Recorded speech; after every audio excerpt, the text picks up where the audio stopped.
Do you think these sanctions announced by the Prime Minister today go far enough?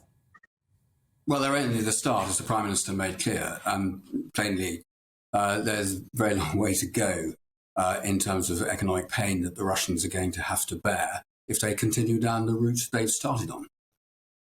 Where should potentially the UK go next then? I mean, there's a thought that, even with the coordinated action with the EU and Washington, that the Russians, in the grand scheme of things, as Sergei Lavrov, the foreign minister, was suggesting today, that sanctions, they're expecting sanctions. It's not going to change the game, is it? Well, if you cut off access to the capital markets, it means that they can't raise any money in London. They won't be able to raise any money in the United States. They won't be able to raise money in the European Union if our sanctions are all robust. And that starts to freeze out the opportunities for investment in Russian capacity, as well as freezing the assets of the banks that have been targeted and their ability to conduct financial transactions, as well as the assets of the individuals identified.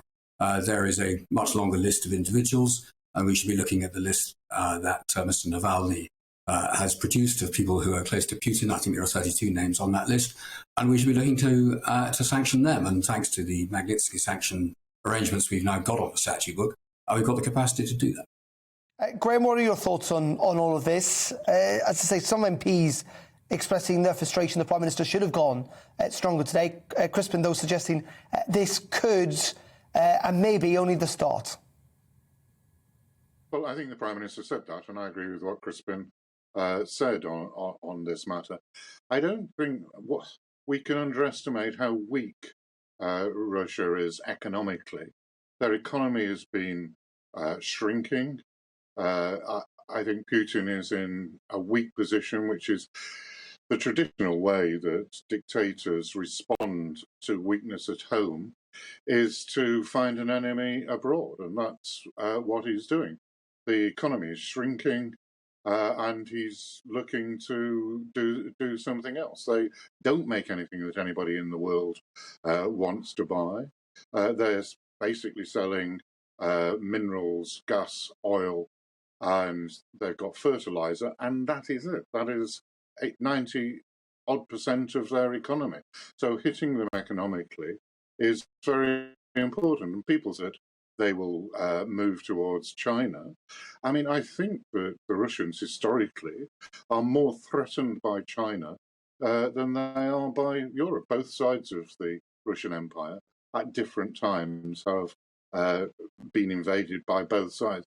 They're in a very weak position. I think the other thing that we should do is that we have not used our own natural resources of gas and oil as well as we should, and we should be giving as a priority making sure that we have security of supply of energy, and we don't do that at the moment.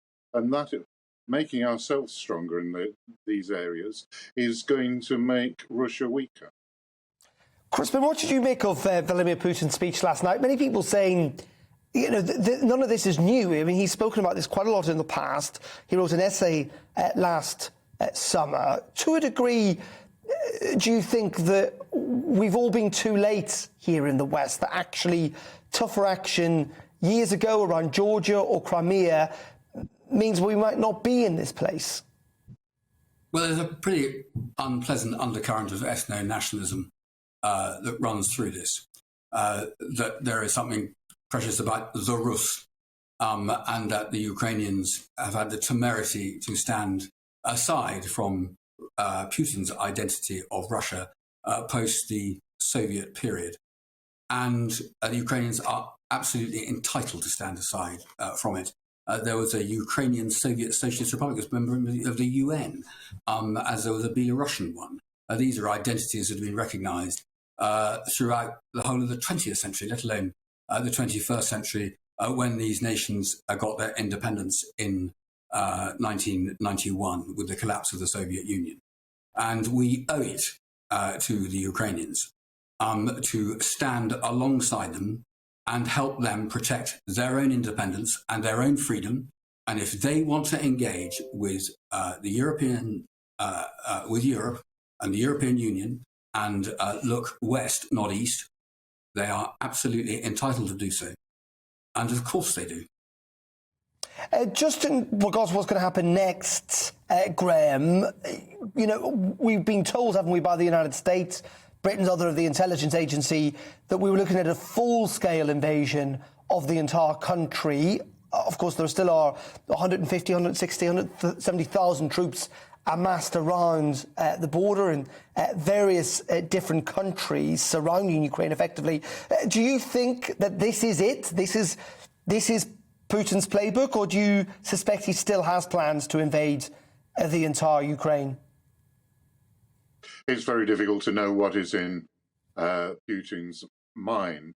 I think all we can do is we're not in a military alliance with the Ukraine, but we can help them move to a stronger democracy. It's democracy and the threat of democracy on their Western front, which is upsetting Putin, as well as his own internal weakness. So we can do everything we can, both to strengthen the democracy and strengthen their armed forces by providing them with military equipment. So I think we need to do that.